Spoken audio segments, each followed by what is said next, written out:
Je suis prêt. Tu es prêt? Oui. Monsieur Avare.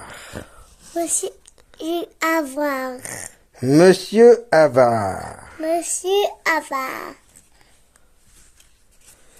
Monsieur Avare n'aimait pas dépenser son argent.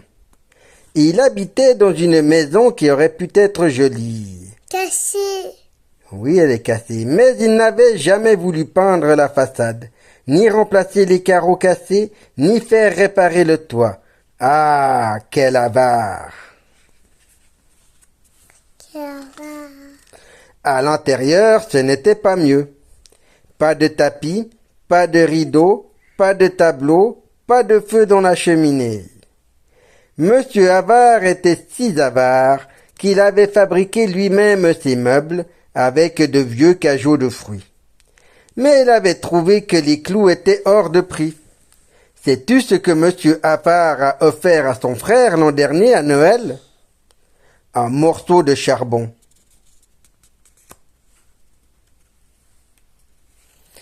Pourtant, Monsieur Avare n'était pas pauvre. Au contraire, il était riche. Mais il entassait tout son argent dans une caisse, dans sa cuisine. Et chaque soir, il comptait ses pièces. C'était son seul et unique plaisir au monde. Songeait-il parfois ce qu'il pourrait faire avec toutes ces pièces? Non, jamais de la vie. Il était bien trop avare. Ce jour-là, Monsieur Avare était assis dans sa triste cuisine et prenait un maigre repas. Monsieur Avare, c'est là? Non, ça c'est le magicien. Monsieur Avare, c'est le bonhomme bleu qu'on a vu avant. Le seul et unique de la journée. Son repas se composait d'une tasse d'eau et d'un quignon de pain rassis. Tout à coup, on frappa à sa porte. Toc, toc, toc. Zut de zut de zut, s'exclama Monsieur Avare. Monsieur Avare n'aimait pas les visites, car il était avare de son temps. Il ouvrit pourtant la porte. Sur le perron se tenait un magicien plutôt dodu. Bonjour, dit le magicien. Je passais devant chez vous et je me suis permis de frapper. Car, voyez-vous, il fait si chaud que je meurs de soif.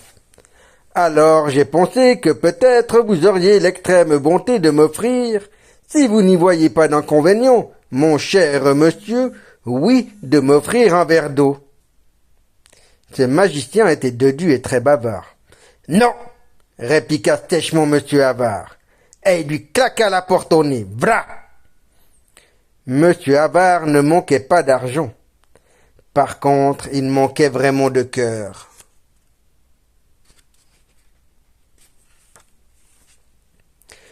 Monsieur Avare retourna dans sa cuisine. Mais là, le magicien l'attendait. Mais comment êtes-vous entré? Demanda Monsieur Avare. Tout simplement, répondit le magicien. Vous savez, vous ne savez pas, il suffit d'un coup de... Mais où ai-je les mis? Ah, là voilà. Donc je disais, un petit coup de baguette magique et hop, me voici, si vous voyez ce que je veux dire. Il regarda autour de lui. Vous ne devez pas être très riche, ajouta-t-il. Je suis très très pauvre, affirma Monsieur Avare. Dans ce cas, je peux certainement vous aider. Le magicien voulut s'asseoir sur une caisse. Il tira la caisse. Elle ne bougea pas. Il la tira plus fort, elle bougea, mais elle se renversa. Et toutes les pièces de Monsieur Avare s'éparpillèrent dans la cuisine. Cling, cling, cling, cling, cling, cling, cling, cling.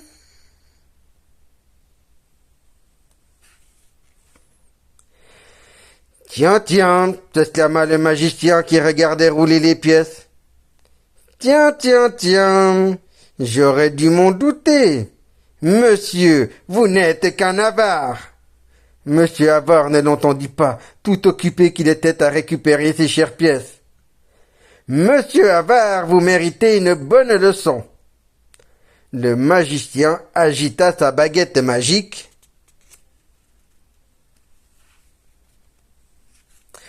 Aussitôt, toutes les pièces furent changées en pommes de terre. Oui, en patates. Pauvre de moi! Gémit monsieur Havard. Oh, oh, oh, mon argent, mon cher argent, rendez-le-moi, rendez-moi mon cher argent. Peut-être, répliqua le magicien, mais étant donné les circonstances, peut-être pas.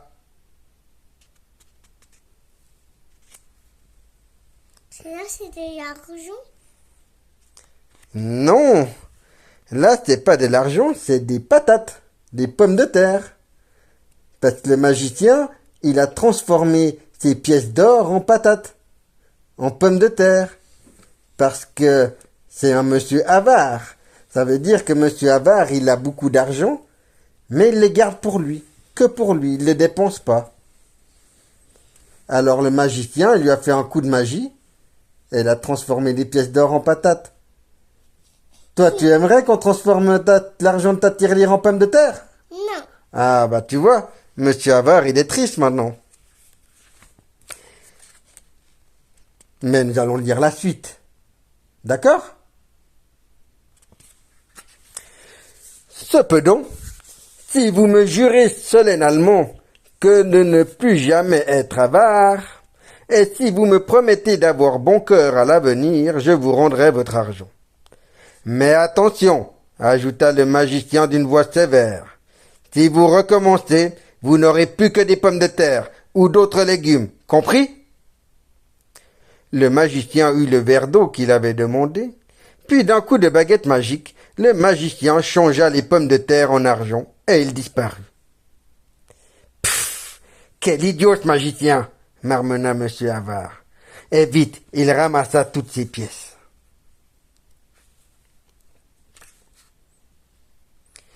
Le lendemain, monsieur Havard se rendit en ville. À pied, le bus coûtait trop cher pour lui. En chemin, il croisa une vieille dame chargée d'un énorme ballot de linge. « S'il vous plaît, mon brave monsieur, pourriez-vous m'aider ?» demanda-t-elle. « Ce sac est si lourd. »« Non !» répliqua monsieur Havard. « C'est votre linge, pas le mien. » À peine eut-il prononcé ces mots qu'il ressentit des picotements dans le nez.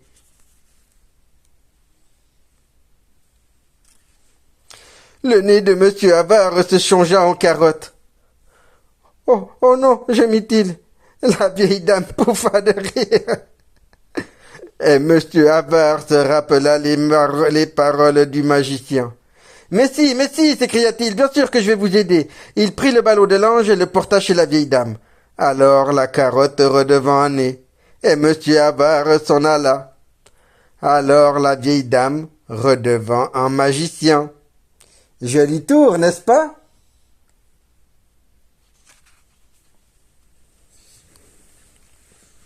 Un peu plus loin, monsieur Havard passa devant le jardin d'une villa. Là, un vieux monsieur coupait du bois. Quand il aperçut monsieur Havard, il l'appela. « S'il vous plaît, jeune homme, auriez-vous la bonté de me donner un coup de main ?»« Non, répliqua monsieur Havard, je n'ai pas de temps à perdre. » Et alors, tu devines la suite?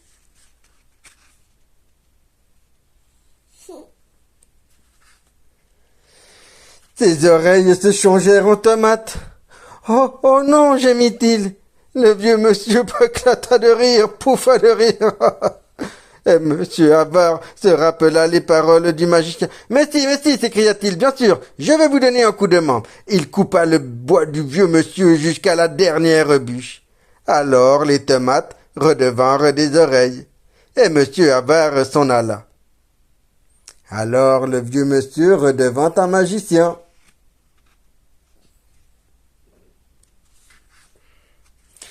Monsieur Havard arriva en ville. Il rencontra un petit garçon qui pleurait parce que son ballon s'était envolé. « S'il vous plaît, monsieur, » dit le petit garçon, « pourriez-vous m'acheter un autre ballon ?»« Non !» répliqua monsieur Havard, « je n'ai pas d'art. » Il s'arrêta net car il avait des fourmis dans les pieds. « Mais si, s'écria-t-il précipitamment. « Bien sûr que je vais t'en acheter un. ce qu'il fit aussitôt. Puis il s'en alla les yeux fixés sur ses pieds. Le petit garçon cessa de pleurer et redevint un magicien. « Ah, ma méthode commence à porter ses fruits, dit-il. Monsieur Avare semble avoir un peu plus de cœur, et si je ne me trompe pas, mais je me trompe rarement, je parie que bientôt il ne sera plus avare. » Le magicien avait raison.